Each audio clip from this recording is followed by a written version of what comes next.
Hey guys, welcome back to my channel. Today I'm going to be answering all of your questions that I received on Instagram regarding our trip to Hawaii. Not a lot of questions regarding like Disneyland, but a lot of questions regarding Hawaii in itself. So I'm gonna go ahead and get started. The first question that I got was, anything you wish you had taken? No. I think I packed perfectly. I think that I packed efficiently. I brought everything that I definitely needed and utilized on the trip. I could have probably left a few like dresses behind because I didn't wear all of the dresses that I did bring. But for the most part, I thought that everything worked out perfectly and I don't regret not bringing anything at all. Things that you packed that weren't necessary. Nope, I think everything that I packed was completely necessary. I obviously made a list before I left the house, just making sure that I had all of the necessary things that I would need or that we would need while we were on our trip. And like I said just a few minutes ago, I probably could have left a few of the, my fan just died. Few of my dresses behind, but for the most part, everything that I brought regarding shoes, regarding purses, shirts, shorts, dresses, I think I brought everything that I possibly needed and utilized. Like I said, I just didn't utilize a couple of my dresses. Things that are a must to take with you. A lot of things that are a must to take with me is a portable fan. Not only are these fans, you know, a must for me to bring, I also bring a fan that's about this size and it actually has a USB plug in it, and that is something that I have to bring with because we like noise when we sleep. So I like to have a fan blowing at night when we are sleeping. I also get very hot, so I have to have a fan as well. Another thing that I like to bring with us is a sound machine. So I bring a sound machine with us. It's just a small little square box and we push that button every night before we go to bed. You can have different settings on. It's like a rain setting, an ocean setting, or just like a noise setting. But yeah, we definitely use that. Other things that I need are obviously medications, shoes, proper shoes, especially if you know you're going to be doing a lot of walking, tennis shoes, sandals if you're going to be at the beach. So all those things, those are kind of like my necessities, the things that I like have to have, things that I have to bring. My camera, a charger, phone chargers, all that good stuff. Those are definitely something that I must take with me.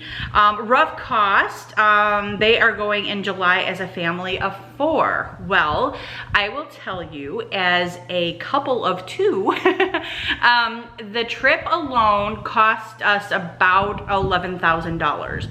That is from airfare, hotels, that includes Disneyland, that includes all of that as well. So about $11,000 just in airfare and hotel stays.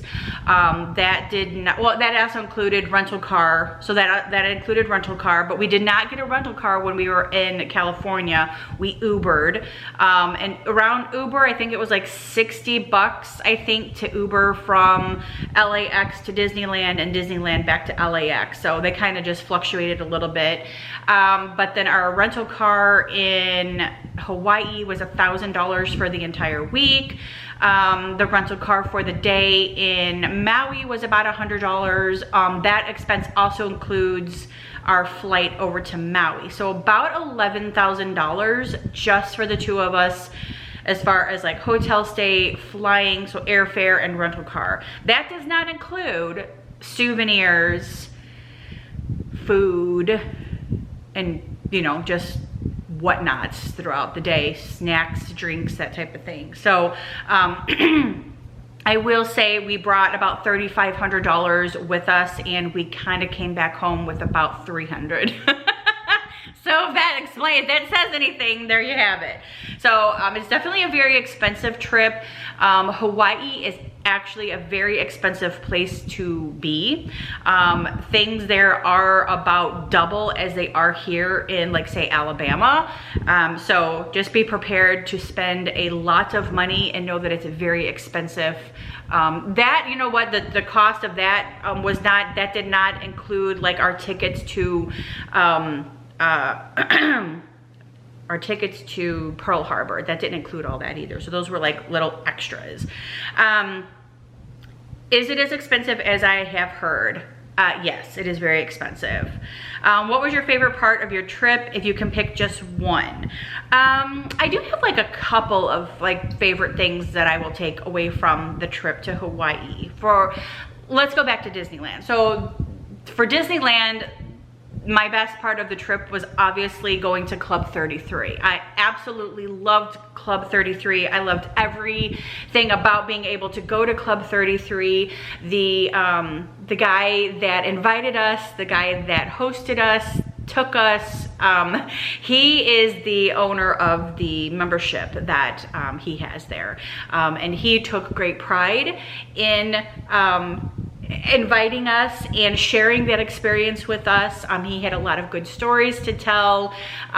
It was just I think it made him just as happy to actually have friends and invite friends there to experience that as well. So that would be like the one takeaway. And I enjoyed Disneyland itself, but just the main takeaway from Disneyland would be Club 33. And of course, seeing my friend of 42 years. So I enjoyed seeing her and her daughter and her grandbabies. So that was a fun thing as well. And I absolutely love and adore her and her little family. But yeah, Club 33 from Disneyland. And then the takeaway from Hawaii itself was the experience of being in Hawaii, being in Waikiki, and being at Pearl Harbor. I think that was like a big takeaway. That was so amazing. It was sad. It was humbling. It was just to put yourself in that spot at that time, and just imagining what it looked like, what it sounded like, and what it felt like for all of those servicemen and their families, surrounding families in that area. So yeah, I think Pearl Harbor was the big one for me. I really enjoyed Pearl Harbor. I also enjoyed Aulani a lot as well.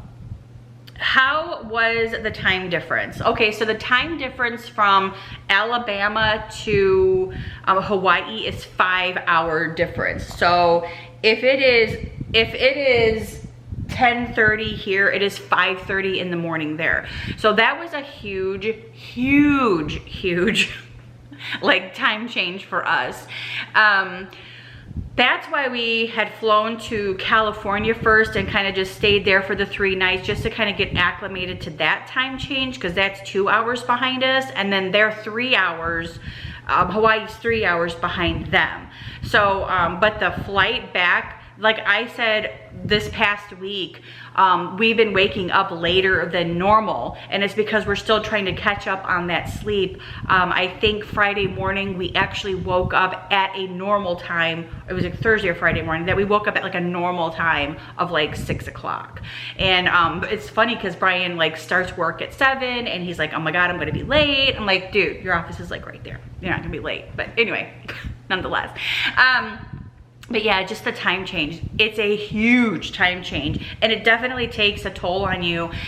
So when we flew out there the first day, we were in bed by 5:30, and we couldn't help it. We were just exhausted and tired, and we needed to catch up on some sleep. That way we could be fully functioning for the rest of the week. So yeah, that was a big, huge, like, time changes. This is really weird.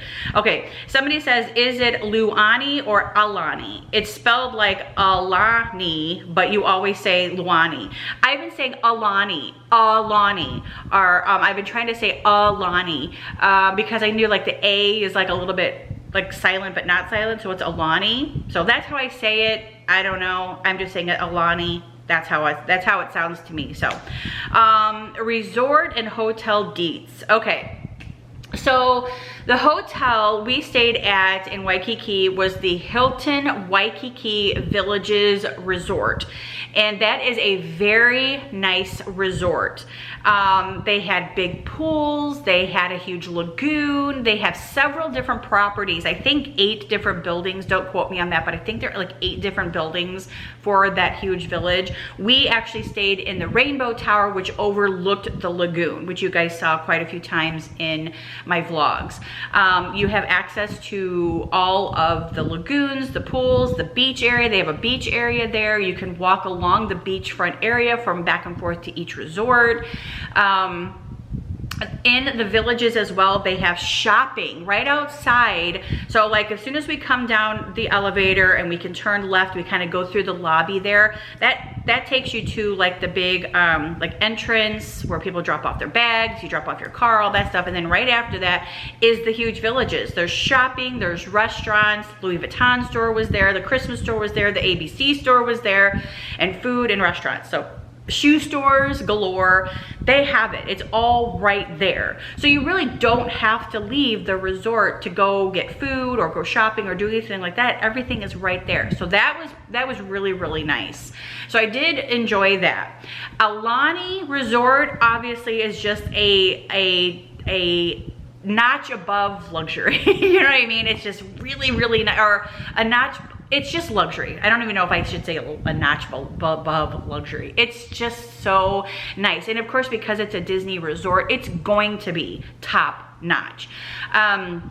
If I had an opportunity, if I had a choice to go back and stay, I would choose Aulani over Waikiki, and only because I'm a huge Disney fan, and only because the fact that I just felt like it was just a bit more luxurious, I guess you could say. Waikiki Villages was great, don't get me wrong, and it was very nice, and it was clean, and it was very, very nice. But outside of the resort area is kind of dumpy and kind of trashy and dirty.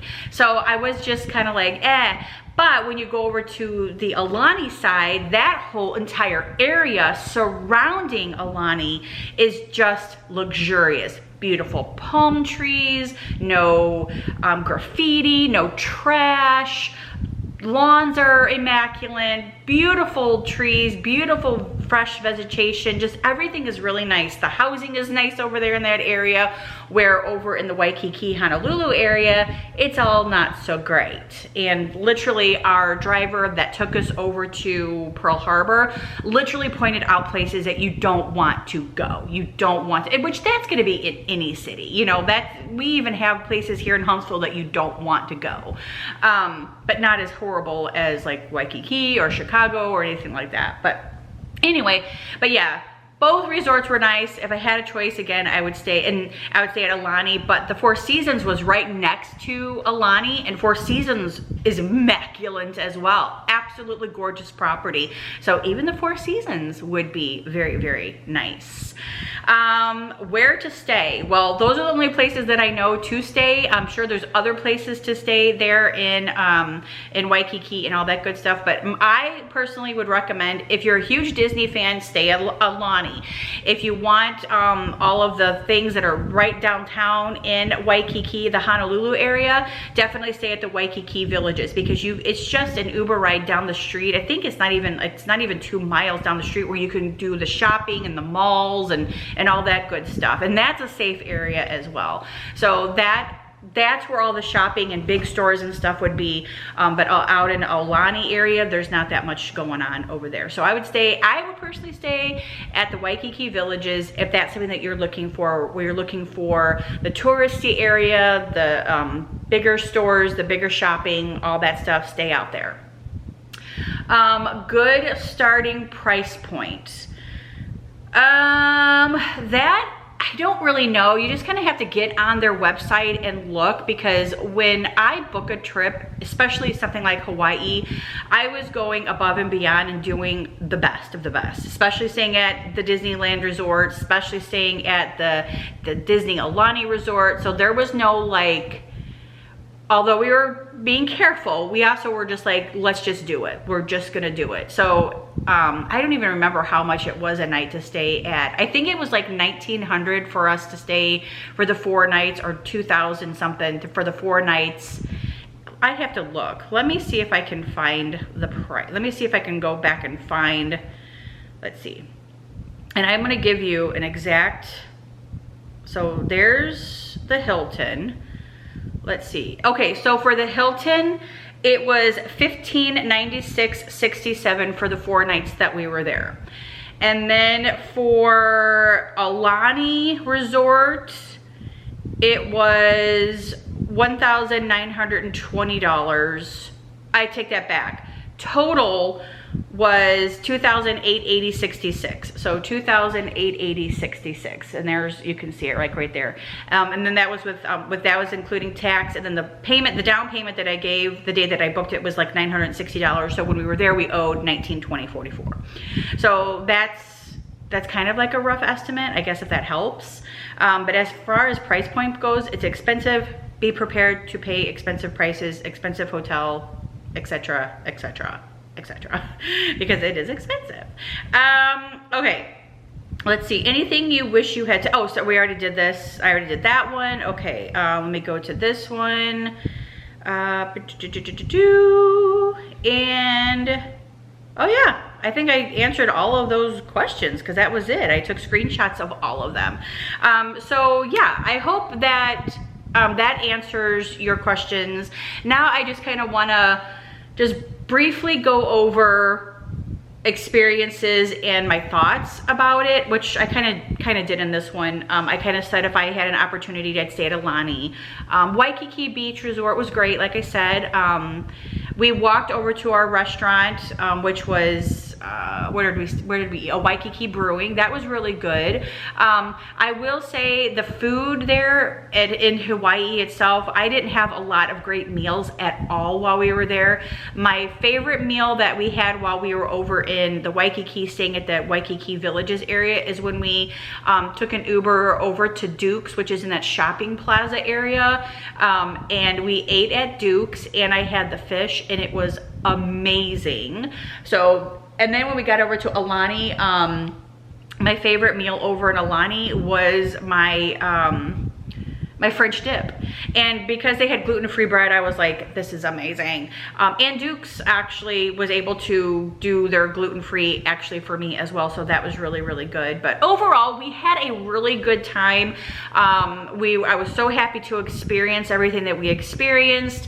The Dole Plantation, I definitely would not do the Dole Plantation again if we ever went out there again, which I highly doubt that we do.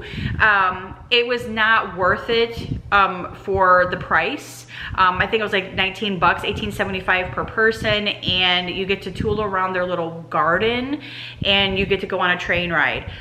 I was very disappointed in the grounds of the Dole Plantation. I was expecting luscious, beautiful grounds, no weeds, but there were weeds everywhere. The fields where the pineapples and where all their fruits and vegetables are was just completely like run down. It looked bad. It looked awful. And I mean, I would be embarrassed being the Dole Plantation company and taking people on a train ride and showing them this beautiful, not beautiful vegetation area. So I definitely wouldn't do Dole. Definitely wouldn't do Dole.